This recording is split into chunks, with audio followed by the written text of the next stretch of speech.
Olá, bem-vindas e bem-vindos. Eu sou a Mariana Almeida e este é o McKinsey Talks, diretamente do estúdio da McKinsey em São Paulo. O tema de hoje é como alavancar uma melhor experiência do cliente em companhias B2B e como essa estratégia tem trazido ganhos para toda a cadeia produtiva. Este episódio faz parte da série Experiência do Cliente em B2B, que abordará o tema nas mais variadas indústrias. Para a conversa de hoje, estão aqui com a gente Fabrício Dori, sócio da McKinsey em São Paulo e líder de Product and Customer Experience. Bem-vindo, Fabrício, tudo bem? Obrigado, Mariana. É um prazer estar aqui e poder compartilhar um pouco do que está acontecendo nesse espaço, né, de experiência do cliente em B2B e quanto a gente tem aprendido em B2C, né, e como isso está indo para o B2B. Mas a gente fala um pouco mais daqui a pouquinho. Ótimo, é um prazer tê-lo aqui também. E também Adriano Canella, sócio da McKinsey em São Paulo e líder de Marketing Sales em B2B para a América Latina. Bem-vindo, Adriano, tudo bem? Muito obrigado, Mariana, tudo bem. Muito prazer estar aqui com todos vocês para a gente discutir esse tema tão intrigante. E eu particularmente adoro falar do agronegócio, o nosso case hoje vai ser sobre agro, então tem bastante coisa interessante para a gente discutir. Muito obrigado. Muito bem, o prazer é todo nosso. E estamos recebendo também a Luciede Manduca, que é diretora executiva de Marketing e Experiência do Cliente na Yara Fertilizantes. Olá, Luciede, também um prazer recebê-la. Olá, Mariana, prazer é todo meu de estar aqui com vocês. Agradeço a McKinsey pelo convite, vai ser demais falar desse tema que é minha grande paixão aí. E no B2B a gente precisa acelerar esse tema. Então, vamos bater um papo aí, esclarecer algumas dúvidas que as pessoas ainda tenham sobre o tema. É isso aí. Então, vamos lá? Vamos começar? Vamos começar. Então, Fabrício, essa primeira é para você. Depois de virar uma marca característica do varejo, a experiência do cliente tem se tornado um tema muito frequente também no B2B. Por que isso? Essa é uma boa pergunta para começar, na verdade, né? Eu acho que o que tem acontecido, de uma forma geral, é uma transformação do próprio espaço do B2B, muito impulsionado pelas mesmas, vamos dizer assim, pelas mesmas influências que aconteceram no B2C. Então, você tem transformação digital, você tem uma explosão de startups, né, novos players que estão desafiando, né, esse espaço e trazendo um novo patamar, né, de experiência do cliente, né, e uma nova expectativa em relação à experiência do cliente. E isso tem alguns desdobramentos, né? Acho que tanto no aspecto da jornada, né, do cliente, da jornada dos diferentes stakeholders, né, o B2B tem muito mais stakeholders com características diferentes, e a própria experiência de software mesmo, né? O software que vem das empresas de natureza nativas digitais é um software que tem um cuidado maior de desenvolvimento, uma tecnologia que muitas vezes é mais avançada, porque eles começaram a fazer isso depois.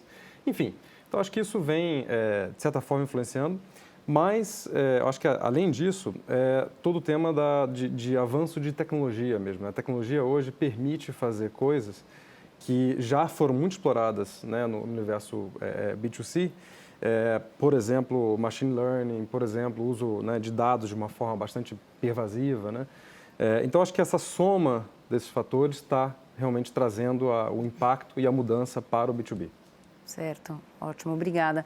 E, Luciede, para conectar um pouquinho com o que o Fabrício falou, como é que a experiência do cliente ela é tratada, trabalhada dentro da Yara Fertilizantes? Muito bem. Antes de falar especificamente como é o tema, né, eu quero só dar uma contextualizada, né? Claro. Quem é a Yara, né? Perfeito. Então, a Yara é líder mundial em fertilizantes, uma empresa norueguesa, centenária. Aqui no Brasil, a gente tem estruturas tanto de produção, de fábricas, né? Então, a gente está falando aí dos colaboradores, né, de operação, a gente tem centro de excelência, nós temos escritórios. Então, é uma grande estrutura aí servindo ao agronegócio na produção de fertilizantes. Como é que entra o tema aí de experiência do cliente dentro da nossa história, né?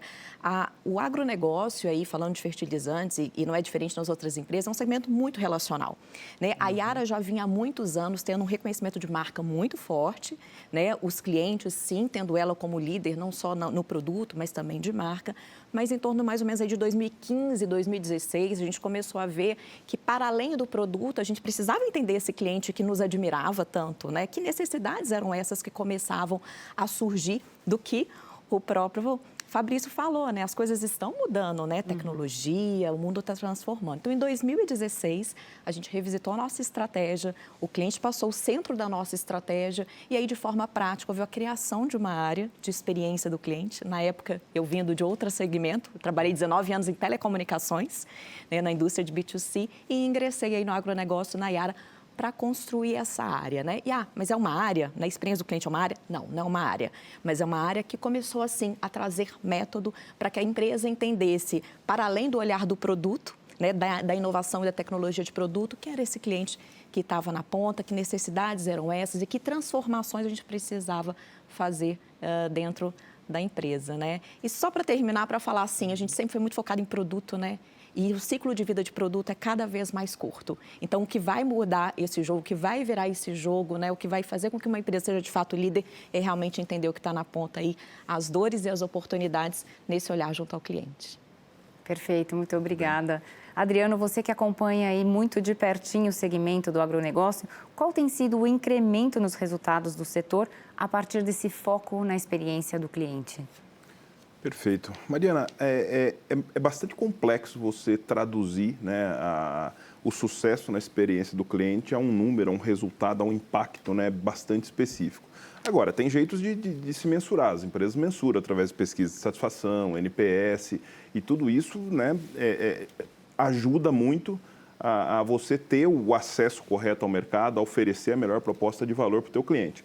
O que a Luciede falou é o que todas as grandes empresas do agronegócio estão buscando. Hoje, se você pensar na cadeia do agro, todo mundo trabalha no sentido de atender melhor o agricultor que está na ponta. Então, você tem grandes produtores de fertilizantes, de sementes, de defensivos, você tem distribuidoras, você tem revendas, cooperativas, e todas elas têm como objetivo entender a jornada do agricultor. Quais são, né, as dificuldades que ele tem ao longo da cadeia e prover para cada um desses steps da cadeia de valor a melhor proposta de valor. Então, os resultados estão aparecendo, sim. Cada empresa tem o seu nível de maturidade. O Fabrício comentou no início, a gente vai falar ao longo dessa conversa com toda certeza a questão de dados, maturidade de dados, quantas empresas estão preparadas. Mas o resultado é claro, e eu concordo muito com a Luciede, assim, os ciclos de produtos estão cada vez menor. Você conhecer o cliente e ter essa assertividade na tua oferta, na tua proposta de valor é fundamental. E é o que as empresas estão buscando. Eu queria pegar um gancho rapidinho do que a Luciede comentou e o Canela. É muito interessante porque a experiência do cliente, e a gente vê que existe você falou do tema de maturidade, né? Existe uma evolução, né? E Luciede, você deve ter visto, né, desde o início, né, do ciclo, né, e evolução disso na Yara. Você normalmente cria uma área, né, focada na experiência do cliente, mas você quer que a organização inteira, né, viva a experiência do cliente. É o que a gente fala e enfim, compartilha sobre o método da Disney, né? A Disney diz que, na verdade, todas as pessoas da organização, né? Então, quem está lá na ponta, atendendo, né? Então, quem foi no parque da Disney vai lá, né? Então, é super bem tratado, às vezes, por uma pessoa que está fazendo uma função de front, que não tem nada a ver com a venda de ticket ou algum tipo de atração, por exemplo, né? Então, esse foco, né, para que todos estejam envolvidos. Só que isso você precisa começar com uma área, né? Que vai criando e vai mudando a mentalidade, o mindset. Você chegou a ver essa evolução nesse formato, Luciede? Uma curiosidade. Obrigada pela deixa, Fabrício. É muito importante que a gente fala assim, experiência do cliente é uma palavra da moda, é só ter uma área, é só ter uma pesquisa de NPS, né? Para quem não sabe, NPS é um Net Promoter Score, mas não é por aí. Quando a gente fala de Customer Experience, experiência do cliente, a gente está falando de estratégia e a gente está falando de uma mudança de cultura. E mudança de cultura é essa que não é só de quem está ali no front, no dia a dia do cliente, uma equipe de vendas, uma equipe de atendimento. A gente está falando de realmente uma mudança de toda uma organização. Eu falo, né, por isso eu faço uma analogia sempre assim, um teatro acontecendo, né? A peça está perfeita, mas e o bastidor disso, né? Desde quem limpou, né, o teatro, quem fez o script, preparou as roupas. Então, trabalhar a experiência do cliente é trabalhar a cultura. Cultura leva-se tempo para fazer, isso é uma outra coisa. As empresas entendem que criei uma área, de uma hora para outra as coisas vão estar resolvidas e não é assim. Então, um trabalho realmente de aculturamento. O que é a experiência do cliente? O que é o cliente? Né? Inclusive, né, trazendo a minha jornada desses 5 anos dentro da Yara, a gente não sabia nem bem quem é o cliente, quem é o parceiro de negócio, que é peça fundamental nessa relação, mas é um parceiro de negócio, não é o cliente, mas quem consome o seu produto. Falando ainda de agronegócio, o caminhoneiro, peça fundamental, é quem vai lá entregar o seu produto para o cliente. Como é que a gente está vendo esse touch point, esse ponto de contato, vou usar uns termos em inglês, porque a gente usa bastante, né, quando a gente fala de customer experience, experiência do cliente. Então, qual que é esse ponto de contato? Então, assim, de novo, né, experiência do cliente não é construir uma área, experiência do cliente é mais do que isso, é uma mudança de cultura, precisa muito do RH, precisa muito de uma liderança ativa, visível, que fale sobre o tema e tem que ter dados, né? Que é uma outra coisa. Por que muitas vezes a gente tem dificuldade em falar de experiência dentro do cliente na empresa? Experiência do cliente, vamos mandar uma cartinha para o cliente, vamos comemorar o aniversário dele. Não é. Experiência do cliente tem que se traduzir em informação, tem que se traduzir em negócio. E aí, no caso da Yara, hoje, a gente tem alguns indicadores, né, de NPS, satisfação, a gente faz o acompanhamento de churn, taxa de recompra, faz o LTV, que é o tempo de vida do cliente, qual que é o valor que esse cliente vem gerando para a empresa. E uma outra coisa que eu acho importante também, né, o cliente não tem sempre razão, né? Que essa é o cliente tem sempre razão? Não. Mas a gente precisa saber que expectativas são essas que a gente está criando nesse cliente, alinhar muito bem isso e saber que clientes diferentes demandam coisas diferentes. Qual é a nossa proposta de valor? Né? Que segmentos de clientes eu tenho dentro de uma organização, porque a gente tem diversos tipos de clientes. Um quer velocidade, o outro quer consultoria. Então, entender esses segmentos de clientes para ter uma proposta de valor clara é fundamental. E a gente, como Yara, vem avançando bem aí nesse sentido, inclusive de mudança de estrutura de organização, para que a gente consiga atender diferente o cliente. E um comentário no que a Luciede falou, o agro ele é um mercado bastante fragmentado, se a gente pensar. Porque diferentes culturas têm diferentes demandas, diferentes regiões têm diferentes demandas.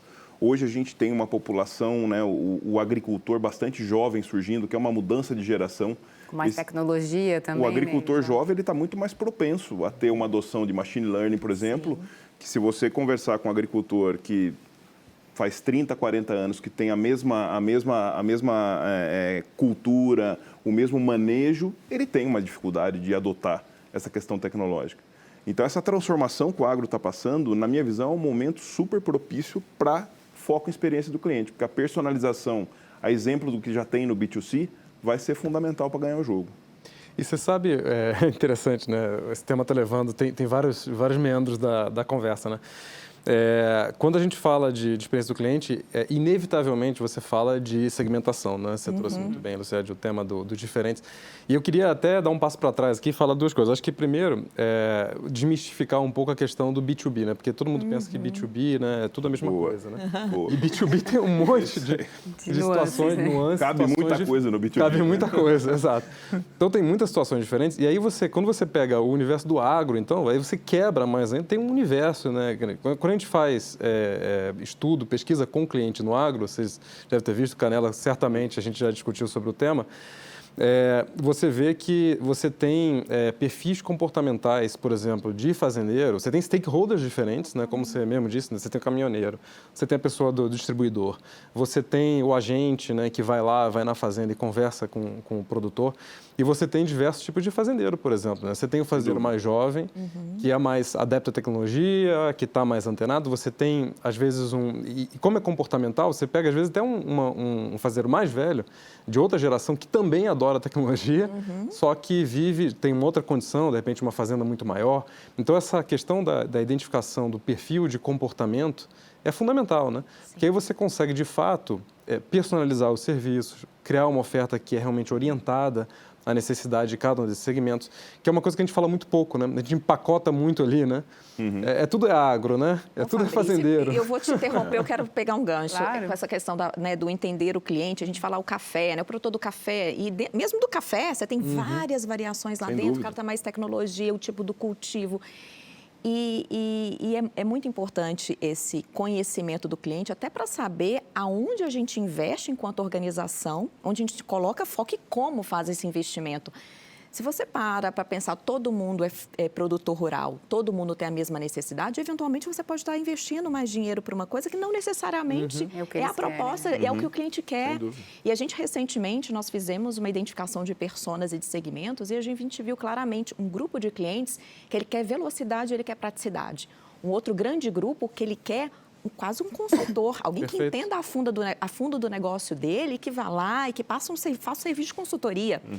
E são 2 tipos de atendimento que requerem investimentos da organização totalmente diferentes. Velocidade. E a gente, exato. E a Habilidades gente, habilidades diferentes. E a gente vinha de um pressuposto que somos uma empresa knowledge growth. A gente acredita que o conhecimento faz crescer. Então, toda a equipe tinha que estar muito preparada tecnicamente, consultiva. E a gente falou, não. Tem um outro grupo de clientes que é significativo que não quer. Ele sabe que produto ele quer e ele quer a velocidade. Então, de novo, conhecer esse cliente a fundo, fazer essa segmentação e um pouco mais além, né, entendendo persona, tecnologia e tal, é fundamental. De novo, inclusive para você saber onde investir, como investir e fazer as métricas corretas. E quem sabe pode até fazer uma economia num determinado lugar e reinvestir no outro. Perfeito. Enfim, aí... N possibilidades. É uma jornada, né? É uma jornada. E eu acho que é isso. E acho que essa é a palavra-chave, né? É uma jornada. Eu acho que o grande equívoco que a maioria das empresas tem é de achar que é uma coisa que é rápida. Basta ter alguém de mercado com experiência no tema e que de uma hora para outra a coisa vai acontecer. Não é assim, né? São passos para frente, passos para trás. É uma jornada e a gente precisa seguir em frente. E o importante é que não tem fim, né? Porque esse mercado é dinâmico. Então, assim, mudando, isso não tem né? fim. Eu queria pegar um gancho com a Luciede e entender, a gente falou bastante, e eu concordo com você, o mercado do agro é bastante relacional, né? Ele ainda é dependente do relacionamento. Sim. Mas, por outro lado, nós temos essa massa de dados, tecnologia, machine learning, agricultura de precisão, tudo entrando. Quais as barreiras que vocês encontraram na área para fazer esse balanço ideal, né? Hoje está muito em moda a palavra omnichannel, né? A integração do físico, digital, modelo híbrido de atendimento. Como é que vocês balancearam esses 2 pontos e fizeram o trade-off para a implementação do... Excelente pergunta, Adriano. Implementação do... Eu acho assim, de uma forma geral, e eu vou meio que dividir pré-pandemia e pós-pandemia, né? Eu acho que assim, no pré-pandemia, sim, uma questão cultural muito forte, né? Ainda mais eu vindo de um segmento de inovação, tecnologia, como eu disse, né? Telecomunicações, está sempre mais à frente ao tempo, e eu cheguei, e para mim várias coisas eram, né, triviais, eram sim. Não, aqui no agronegócio, e-commerce não funciona, marketplace, exato. régua de Um monte de relacionamento mitos com e tabus, cliente, né? muitos mitos. Você deve ter escutado, aqui é diferente. Aqui é diferente. Churn, né? Exato. O churn, né, que é um indicador muito forte da área de serviços que mede a recompra, né, e tal. Essa palavra no dicionário de inglês não existe. Você está inventando. E eu estou falando isso, que eu falo isso lá internamente, o pessoal morre de rir. Mas é isso, né? Então, pré-pandemia, ele tinha essa coisa. Aqui no agro não é assim, o cliente não aceita, a gente tem que ter olho no olho, nada diferente disso. Tirando a parte de tecnologia em maquinário, em produto, não vá trazer digitalização para a relação com o cliente, que aqui não funciona. E aí veio a pandemia, que eu falo que foi um dos grandes presentes, porque ela deu uma chacoalhada naquilo que eram as nossas grandes crenças. Não tinha jeito. Ou você se relacionava através dos meios digitais, live, né? O próprio vendedor virou um vendedor à distância. Exato. Né? Todos os grandes eventos que aconteciam de forma presenciais, nós levamos para o ambiente digital. E eventos que eu colocava 100 pessoas, 1.000 pessoas, 800 pessoas. Até ampliou, então, né? A questão de escalar, né? Muito desse relacionamento acabou acontecendo. Então, acho que antes teve muito trabalho do convencimento, de tentar mostrar que outros segmentos era uma evolução natural que acabaria acontecendo, mas muita dificuldade. Eu acho que a liderança tem um papel-chave. Então, a dica que eu dou, assim, precisamos trabalhar primeiro o entendimento da liderança, de que a experiência do cliente é para trazer, no final, o resultado financeiro. Né? É para fazer com que a gente consiga reter mais clientes, aumentar o ticket médio do cliente, fazer com que esse ciclo de investimento ele aconteça. Mas, de novo, realmente, a pandemia veio para daí sim acelerar uma série de coisas, como, por exemplo, o Omnichannel, né? Que é, na verdade, a integração de canais. Você tem diversos canais de atendimento para o cliente, você tem o presencial, você tem o atendimento de call center, você tem lá, né, o marketplace, o e-commerce, e o cliente se serve daquilo que, para ele, naquele momento, é o melhor. É fácil? Não é. Exato. Porque a gente tem ainda uma cultura muito relacional, tem ainda uma série de paradigmas que precisam ser quebrados, mas o que a gente está fazendo cada vez mais é inverter o olhar. Não é mais eu, indústria, não é mais eu, produto. O poder está na mão do cliente. E esse cliente está demandando um relacionamento diferente, que sejamos nós a oferecer para ele, e o cliente vai fazer a escolha, né, de onde ele se enxerga. E a gente viu que, a gente fala, algumas porteiras estavam fechadas para as empresas do agro, né? E com a questão da gente ir para o digital, fazer live e tal, muitas relações acabaram sendo restabelecidas, inclusive, né? É interessante o que você está comentando e, na verdade, queria mencionar 2 pontos, né? Acho que um deles é muito comum, eu vejo isso muito no mercado de uma forma geral, quase que essa dicotomia, assim, Eu sou totalmente atencional e na atenção assistida. Eu preciso migrar para um modelo que é completamente digital. Binário, né? Exatamente. Exatamente. E o que a gente vê, na verdade, é que mesmo no universo B2C, pegando algumas das referências, né, do B2C, várias empresas ou vários segmentos migraram para esse modelo em que é mais híbrido mesmo, né? Então, você tem um suporte de ferramenta digital, por exemplo, no caso do agro, você tem um agente, a pessoa que está em contato com o fazendeiro, por exemplo, o produtor, poderia estar ali sem dados, por exemplo, né? E hoje você pode criar uma plataforma que essa pessoa tem acesso a dados, tempo real, em satélite, e consegue fazer um processo de venda, um processo de discussão, um processo consultivo muito mais interessante, muito mais rico, né? E aí, o segundo ponto que eu queria comentar, né? Você falou a questão dos tabus, me lembrou, a gente publicou um artigo recentemente, em que fala dessa quebra do paradigma do e-commerce no B2B. Eu anotei aqui para poder comentar, né, que eu imaginei que o tema fosse surgir na nossa conversa. Então, tem 5 mitos e 5 verdades. O primeiro mito é que a maioria das companhias B2B não oferece e-commerce, né? E o que a gente viu na nossa pesquisa é que 65% das companhias B2B oferecem e-commerce já no mundo de hoje. O segundo é que os compradores, né, ou quem está do outro lado, o consumidor, quer esse face-to-face, né? O rosto, o cara a cara ali, né? Exatamente, o pessoal. E o que a gente vê quando a gente faz a pesquisa é que 2/3 já preferem uma atenção que é híbrida, né? E tem um elemento, um componente digital. O terceiro, que eu acho super interessante, é essa noção de que você ter um e-commerce basicão ali é suficiente. E o que a gente percebe é que, na verdade, você precisa ter uma solução end-to-end, né, que cobre a jornada de uma forma muito mais completa. Não é só um ponto transacional, mas é um ponto de serviço, um ponto de pós-venda, enfim, né, ele cobre a jornada de uma forma mais completa. O quarto é que o e-commerce ele é só utilizado para compras de baixo ticket, repetitivas de baixo ticket. Né? E o que a gente vê é exatamente o inverso, né? Que aqui 35% dos compradores estão dispostos a gastar mais de $500 mil numa compra no e-commerce B2B. Veja só, né? E a gente pensando muitas vezes, né, que não, vamos automatizar ali o processo de compra só com um e-commerce transacional. E o quinto ponto é que o marketplace, você ter um marketplace de próximo nível, né, ou avançado, é um ponto de, vamos dizer assim, é um nice to have, é uma coisa que é adicional ao que a gente está fazendo. E o que a gente vê é que 60% dos compradores estão buscando marketplaces, né, como solução para a compra digital. Então, isso é muito interessante, tem um monte de implicações, né, em como se faz, o nível de ambição, né, o que se espera da relação e do uso do digital. Então, enfim, acho que E, Fabrício, reforçando uma coisa que você falou, eu acho que reforçando uma coisa que você falou no início, híbrido.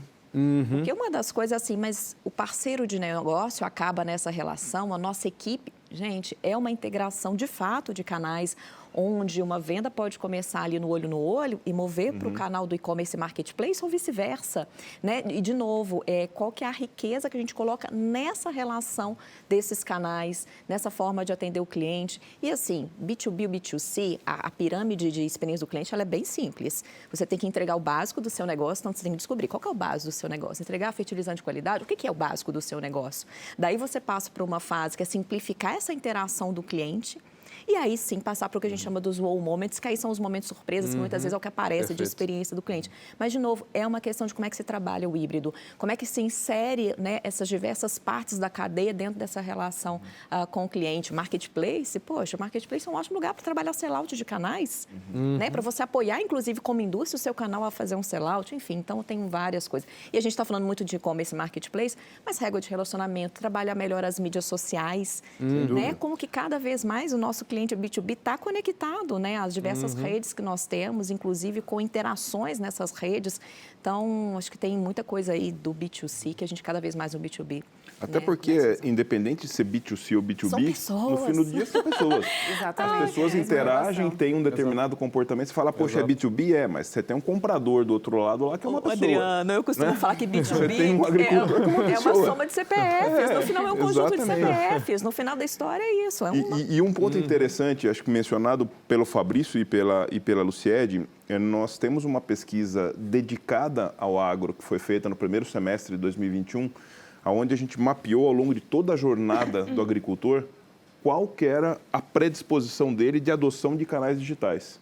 Então, se você pegar lá desde a procura do produto, a comparação, a avaliação, a cotação, a compra, o suporte técnico, a recompra, em todos os elos dessa cadeia, ele tem... Você vê que a adoção dos canais digitais está evoluindo. É claro que, por exemplo, uma recompra, a adoção é maior, porque ele já comprou o produto, ele já conhece o fornecedor, conhece o produto, um clique ele consegue comprar. A cotação é maior, porque é fácil. Hoje você entra na internet, você compara produtos. Mas o importante na tua oferta, né, para você ter uma assertividade na oferta, é você conhecer essa jornada, né, e conhecer como que os diferentes perfis que você tem na tua carteira se comportam com essa jornada.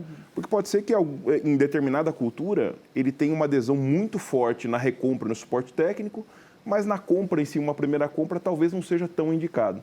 E aí que entra esses mitos do B2B que o Fabrício falou, né? Você conhecer e saber pilotar, né, essas variáveis é fundamental, né? Não tem uma solução pronta. Eu queria reforçar um ponto que eu estou vendo a gente falando, porque tem que ver a necessidade do cliente e tal. Parece meio óbvio, mas o óbvio precisa ser dito, né? Acho que quando a gente falou lá atrás de barreiras, eu não comentei, mas uma das barreiras que normalmente as organizações têm de uma forma geral, e não é só no B2B, é eu sei o que meu cliente quer. Né? A gente passa, né, de um mito, de um viés de que nós sabemos, porque eu tenho dado, porque eu estou aqui há muito tempo nessa indústria, eu sei quem é o cliente. E uma das provocações que trazer a experiência do cliente como tema central nas organizações faz é você precisa, de fato, conversar com esse cliente, inserir esse cliente dentro das mudanças da organização. Então, assim, a gente precisa estar disposto e se despir das nossas verdades, porque aparece muita coisa dura quando você resolve... É o que você pensava, Exato, né? Quando você resolve, de fato, genuinamente colocar o cliente dentro de um processo de criação de um e-commerce, de um marketplace, de um novo produto. Você fala, nossa, eu achei que tudo estava lindo, né? Eu costumo dizer, no ar-condicionado, tá tudo lindo e perfeito, mas vamos sujar a bota lá, ou vamos trazer quem está sujando a bota para dentro do nosso escritório para ele contar o que na ponta ele está vivenciando, né? Então, esse processo é muito rico e é doloroso. É importante citar, porque ele é doloroso, porque muitas vezes a gente vai escutar coisas que a gente não tinha a menor ideia, que lá na ponta, lá onde a história acontece, não é bem assim. Ou até escutar coisas que no momento não é conveniente para a gente, né? Porque o nível transformacional da organização tem um ponto interessante, né? Se a gente analisar os grandes players do agronegócio e as agtechs, né? As novas startups que estão surgindo. É claro que é como você reformar uma casa. Às vezes é mais fácil você construir uma casa do que você reformar uma casa do zero. É a mesma coisa. Para você girar toda uma organização, para passar a tratar diferente o cliente, a ter esse framework para atender o cliente, pode ser muito mais doloroso para uma grande corporação do que para uma agtech que está começando agora, que já nasce pensando. Haja vista a geração, né? A nossa geração dos nossos filhos, eles... Parece que já nasce com outro hardware, né? Em termos de como tratar a tecnologia, como absorver. Então, é um desafio muito grande das grandes organizações hoje. E aí, dando o exemplo da Yara, e por isso a gente cada vez mais está trabalhando na questão de incubação, das parcerias, das collabs, né? Porque a gente sabe que alguns movimentos, realmente, para uma grande corporação é difícil. Então, é preciso esse olhar mais fresh, né? Isso. Mais livre de preconceitos e de crenças e tal, para realmente atender essas dores. Porque várias empresas, e aí, de novo, no B2C também acontece isso. Quantas novas empresas surgem de lacunas de dores do cliente que as grandes empresas que já estão instaladas não conseguem enxergar ou mover para, né? Até enxerga, às vezes, mas não consegue mover. E até na estruturação das áreas, acho, né, Luciete? Você deve ter passado. O perfil que você traz para dentro de casa hoje é um perfil diferente de profissional, né? Totalmente diferente. O perfil dos profissionais, a forma de organizar a estrutura, né? Então, eu citei rapidamente no início, mas hoje a Yara Brasil está passando por uma transformação de estrutura. Quem reporta ao presidente, né? Que áreas devem estar mais independentes e tal, muito em função desse repensar, do foco do cliente, da necessidade, da velocidade que a gente precisa dar e, obviamente, olhando para um futuro, né? O agronegócio está pulsando, né? Não só pelo impacto financeiro em PIB, etc. e tal, mas por toda a questão do ESG, das questões climáticas, produzir mais, com menos, respeitando o planeta. E todos nós, né, do agro, seremos cobrados por e precisamos acelerar isso. A beleza do agro, especificamente no Brasil, é que nós temos um papel super relevante no mundo, né? Exatamente. Assim, a alimentação do mundo passa pelo sucesso do agro do Brasil. Isso aumenta ainda mais a nossa responsabilidade. Ainda mais. E, de novo, com essa carga aí de questão climática. Tem que proteger, né? Tem que fazer... Tem como sair disso. Exato. Perfeito. Muito interessante, gente. Obrigada. Fabrício, a gente falou bastante, na verdade, né, sobre todas essas práticas aí do B2C que vieram para o B2B, mas ainda tem gaps entre o que se vê no B2C e o que se vê no B2B em relação à Customer Experience? Ótima pergunta. Estou pensando o ângulo, né? Porque eu acho que quando a gente olha para empresas que estão mais avançadas no B2B, eu acho que elas estão muito próximas das práticas do B2C, obviamente com as suas particularidades, né? Eu acho que a Yara é um ótimo caso. Eu acho que tem um caso, né, bastante público e bem interessante, que é o próprio caso da Ambev também, uma empresa que avançou muito com o e-commerce, com soluções de pagamentos, por exemplo, né, de fintech dentro do próprio ecossistema do que eles oferecem. Né, você mencionou, né, Lucélia, a parceria com startups, por exemplo, né, é um motor, né, de disrupção para a própria empresa. Você, né, está em contato com o que está acontecendo de mais avançado. Então, acho que para quem está na ponta, eu acho que está mais parecido, né? O que eu vejo é que existe uma diferença muito grande entre, vamos dizer assim, esse primeiro quartil e os outros. Né? Eu acho que é onde está o grande gap, tá? E para mim o gap está nos temas que a gente falou aqui. Eu acho que é o tema da centralidade no cliente, de fato, o entendimento, né? Essa quebra de tabu de acreditar que só porque você atende o cliente B2B de uma forma mais relacional, eu conheço tudo do cliente, né? Tem uma certa até arrogância mesmo de você não né, ter a humildade de colocar ali o pé no chão e tentar escutar. Eu acho que tem, de fato, essa questão das parcerias, né, e de participação no ecossistema.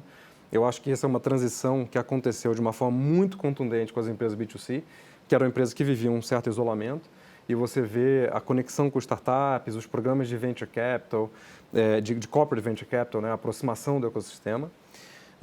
Eu acho que tem um terceiro ponto, não menor, que é todo o tema de tecnologia, a adoção de tecnologia. Então, aqui eu acho que todo o que a gente falou, né, e-commerce, o e-commerce, por exemplo, né, o caso da Yara é um caso muito interessante, como eu mencionei, o caso da Ambev, que fez um e-commerce, por exemplo, para uma rede enorme de varejistas, né, que eles têm lá o contato e compram produtos deles. E o uso de tecnologias, né, como o uso de dados, o uso de machine learning, o próprio investimento em canais e na experiência digital do cliente é uma coisa que ainda está, quando a gente olha, né, de novo, desse segundo quartil para baixo, né, tem pouca atenção, tem poucos profissionais. E aí leva a consequências do modelo, quando você fala, por exemplo, da própria estrutura organizacional e dos talentos. Né? A busca de talento, hoje o talento digital ele é concorridíssimo.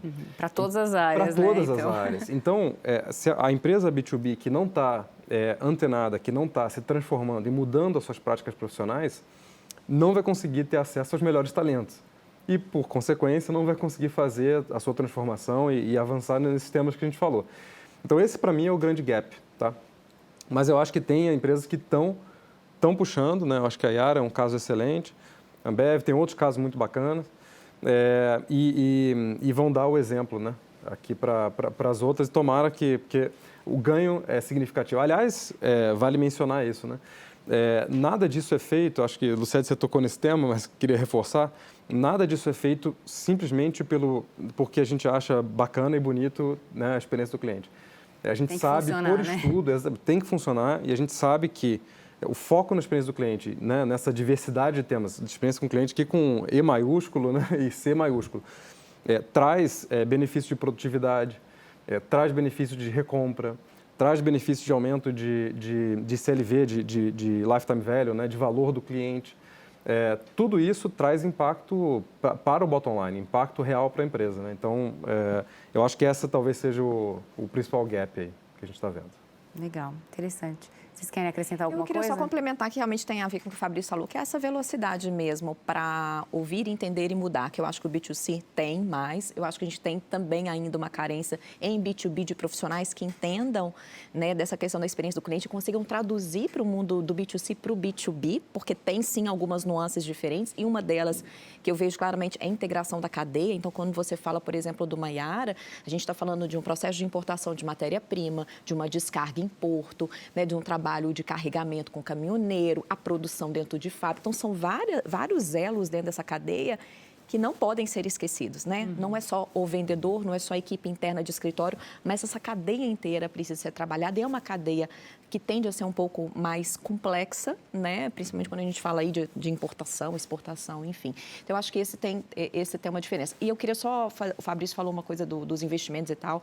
Eu costumo sempre falar assim, as pessoas às vezes falam, mas não tem dinheiro. A gente não tem como investir. O dinheiro na organização, ele tem. Talvez ele esteja no bolso errado. Esteja no bolso da ineficiência, no bolso da rechamada de um atendimento, da não qualidade. Então, um dos papéis também de experiência do cliente é mostrar, né, onde está sendo investido, né, se é que a gente pode falar que é investido, né, na ineficiência de uma organização que pode ser revertido em benefício na melhoria de processos, ou inovação tecnológica, ou inovação nessa experiência do cliente de forma mais digital, ou não digital, né? Porque a gente sabe também que, como persona, talvez tem alguns grupos que querem continuar relacional e vamos preservar. Tem que entregar isso para ele também. Né? Exato. O meu comentário final é no sentido do que o Fabrício comentou, que tem um primeiro quartil ali que tem uma boa performance nisso. Isso acaba sendo positivo, né? Porque você acaba trazendo os outros. É uma necessidade de mercado. Né? Tem empresas, de fato, que saíram na frente nesse tema de experiência de cliente. Mas existe uma pressão positiva nos demais, né? Assim, quem não se adequar de maneira relativamente rápida, e agilidade é o nome do jogo aqui, pode ter problema no futuro. Então, acho que as perspectivas que nós temos para o tema na indústria são muito boas. Legal, você está falando aí das diferentes empresas, então eu vou aproveitar esse gancho e falar um pouquinho sobre incumbentes e empresas mais novas. Você enxerga também que tem essas soluções digitais, o emprego, né, o uso dessas soluções digitais, isso é diferente nas empresas incumbentes que, enfim, nas empresas que já têm esses processos estabelecidos e nas novas que estão aí com novos talentos, novas visões. Como você vê isso, Adriano? Eu acho que sim, Mariana. Tem empresa, inclusive, a gente falou um pouquinho das AgTechs, que ela já nasce com esse propósito. Né? Ela já nasce com esse propósito de, através de análise de dados, de tecnologia, prover soluções e insights. Então, para empresas como essa, é muito mais natural, né, você tratar esse tema, você montar um determinado algoritmo que extrai um insight, você propiciar para o teu cliente, né, uma experiência digital. Aí, uma organização, por exemplo, como a Yara, que é uma organização grande, com certeza os desafios que a Luciede teve foram maiores, porque ela tem que mobilizar toda uma questão de liderança, de organização, de estrutura. É uma empresa centenária. Eles passaram décadas fazendo o negócio de uma determinada maneira. Uma questão cultural, né? É uma questão cultural. E isso vale para qualquer grande empresa que atua no setor de agronegócio e mais além, B2B em geral. Então, eu acho que sim. Eu acho que assim, as empresas menores que nasceram, né, nessa era digital, que nasceram com esse propósito, têm uma velocidade de resposta muito maior. E é esse gap que tem que ser fechado pelas grandes corporações. E pegando o gancho, isso é o que a gente viu acontecendo alguns anos atrás em serviço financeiro, por exemplo. Né? Ótimo ponto sobre isso. E eu acho que tem duas situações que eu vejo que são muito comuns. Então, uma é quando você tem um legado tecnológico bastante complicado, né? Complexo, é o famoso macarrão lá, o espaguete da tecnologia. Então, esse caso é um caso bastante comum. E o outro caso é o caso que eu vejo muito acontecendo, inclusive em varejo, mas acho que se aplica a algumas empresas do B2B, é que você, às vezes, nem tem a noção ou uma área de tecnologia, a noção de quanto você precisa de tecnologia, de fato, né? E se enxergar como uma empresa de tecnologia, né? E não uma empresa de tecnologia que está provendo serviço. Eu queria aproveitar, na verdade, essa discussão e explorar um pouquinho com você, Luciede, alguns dos pontos, o quanto você puder compartilhar com a gente. Quando a gente está falando de experiência do cliente, né, na Yara, quantas pessoas são? Tem algum tipo de indicador que vocês estão buscando que seja mais fundamental? E talvez elaborar um pouco na questão da tecnologia, né? Como a tecnologia faz parte, como é a relação com a tecnologia, né? O quanto você puder compartilhar com a gente sobre esses temas. Tá bem. Vou começar pelos indicadores, né? Eu comentei no início, então a gente iniciou a nossa jornada em 2016 fazendo as primeiras pesquisas com o olhar no cliente, que até então não tinha, do ponto de vista de satisfação. Então a gente implementou NPS, que é o Net Promoter Score, a satisfação geral. A gente desenhou a jornada do cliente para cada macro processo da jornada. A gente tem hoje pesquisas, inclusive mensais de mensuração. Além disso, a gente também identificou para cada processo-chave do cliente um indicador que a gente chama de indicador operacional ou de negócio, porque a satisfação ela vai ser muito decorrente de como aquele indicador operacional está se comportando, né? E, adicionalmente a isso, a gente tem os índices de recompra e a gente vem tentando trabalhar cada vez mais o conceito de lifetime value, de valor de cliente. Então, em termos de indicadores, esse é a grande cesta e, obviamente, até para que a gente pudesse avançar e acelerar, em um determinado momento, a gente, inclusive, usou taxa de recompra e churn com impacto em EBITDA voltando em alguns anos, que foi onde a gente teve a real noção do quanto de dinheiro a gente perdia tentando trazer novos clientes e não fidelizando os clientes existentes. E fidelizar quer dizer que ele continue comprando conosco e cada vez mais tem o que a gente chama de cross-sell, upsell, que é comprar mais, produtos de maior ticket, enfim, tal. Então, isso quando a gente fala de indicador. Pensando em estrutura, né, quando eu fui para a Yara, era eu, equipe, como área de experiência do cliente, era eu, equipe, e aos poucos a gente foi aumentando um pouco mais essa área, entendendo que sim, não é uma área que precisa ser grande, mas é uma área que precisa bater o bumbo, trazer método. Então, hoje, basicamente, tem talvez lá, hoje é uma gerência que se reporta para mim, né, a gerência de experiência do cliente, a gente tem lá um núcleo que captura a voz do cliente, analisa, vê quais são as prioridades de atuação e trabalha a governança dos projetos com toda a organização. E a gente tem uma parte de interação muito grande com o RH, que é de trabalhar a cultura. Né? Então, rituais para falar de cliente, rituais para compartilhar a pesquisa de satisfação, rituais para mobilizar, por exemplo, as fábricas. A gente fez algumas ações aí no Brasil de mobilizar uma fábrica inteira, parar a fábrica, para o operador de fábrica ir na fazenda, ver um caminhão ser carregado, descarregado. Então, a gente tem sentir a temperatura do mercado. Sentir a temperatura do que lá. Porque eu lembro que a primeira ação que nós fizemos, eu ainda como gerente de experiência do cliente, eu fui falar com os operadores numa fábrica lá em Ponta Grossa. E aí eles olhavam para mim e falavam, como é que eu vou conseguir mostrar para eles que a experiência do cliente é importante? Então, você tem todo um trabalho mesmo de reconstrução de discurso, de aproximação com a realidade do operador para ele entender. E aí, quando a gente foi para o campo, para a planta, para a fazenda, e o produtor, o operador viu aquilo e falou, eu não sabia que era assim, eu não sabia que aquilo que eu deixava de fazer tinha esse impacto aqui no nosso agricultor. Então, essas coisas parecem pequenas, mas é isso que vai fazendo com que a cultura seja azeitada, o knowledge, o conhecimento, para daí sim a gente ver com as transformações de processos, projetos e tal. Então, é isso. E o que mais que você perguntou? Digitalização. O que a gente fez? A gente vinha dentro das estruturas de marketing, falando um pouco de digitalizar a experiência do cliente e tal. Com a pandemia, algumas áreas começaram a trabalhar, então, por exemplo, criar as lives, os eventos virtuais e tal.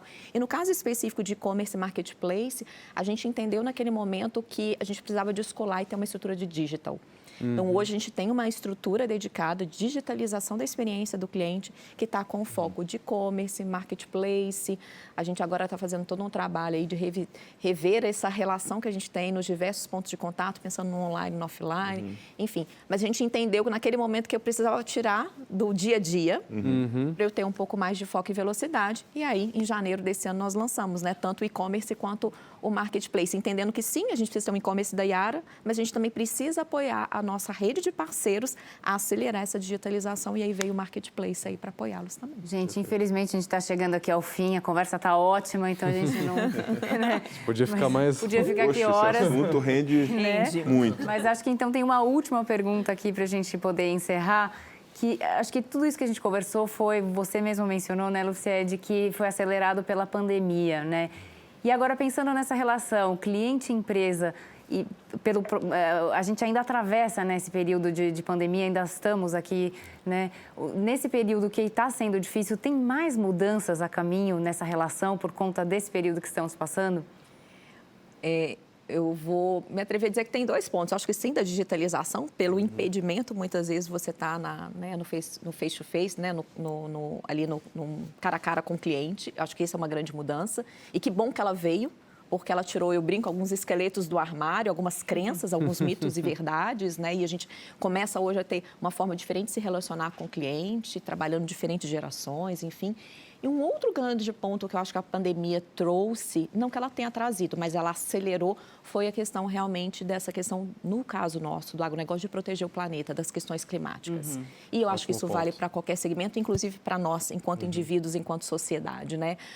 O planeta está clamando, né, por cuidado. né? A gente tem várias pesquisas que mostram que o que a gente consome hoje é um planeta e mais alguma coisa em alguns anos, né? E o agronegócio, a gente tem uma responsabilidade aí grande também, produzir mais com menos, protegendo o planeta. E, de novo, o Brasil é um grande celeiro do agronegócio, né? Então, acho que isso também vem. E, de novo, por que isso impacta o nosso cliente? Porque esse cliente lá na ponta está sendo cobrado por isso. Você está produzindo, você está usando direito, né? Se você está usando os produtos da forma adequada, como é que está o solo, como é que está a pegada de carbono, enfim, a gente vai entrar em outro tema aqui.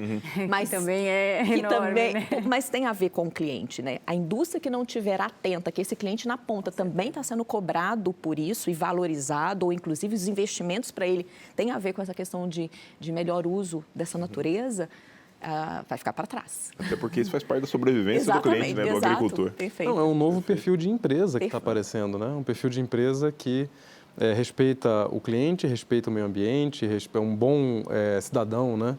Do mundo, né? Então, acho que é muito bacana te ouvir. Muito, muito legal. Muito bom. É isso aí, gente. Luciede, Adriano, Fabrício, muito obrigada por essa interessantíssima conversa. A gente poderia aqui, como a gente falou, ficar falando horas, né? Mas, infelizmente, nosso tempo está acabando. Então, muito obrigada a vocês três. Obrigada. Muito obrigado. Obrigada, prazer. E eu gostaria de agradecer também a todos vocês que nos acompanharam em vídeo ou em podcast. E se você quiser saber mais sobre a experiência do cliente em B2B ou entrar em contato com os nossos especialistas, o nosso e-mail é mckinsey-talks@mckinsey.com. E você também pode enviar perguntas para o próximo episódio desta série, que vai abordar diferentes indústrias. Para conhecer a agenda completa do McKinsey Talks, acesse mckinseytalks.com. Lá você pode assistir novamente a este episódio e também conferir os anteriores em vídeo ou em podcast. Muito obrigada e até a próxima!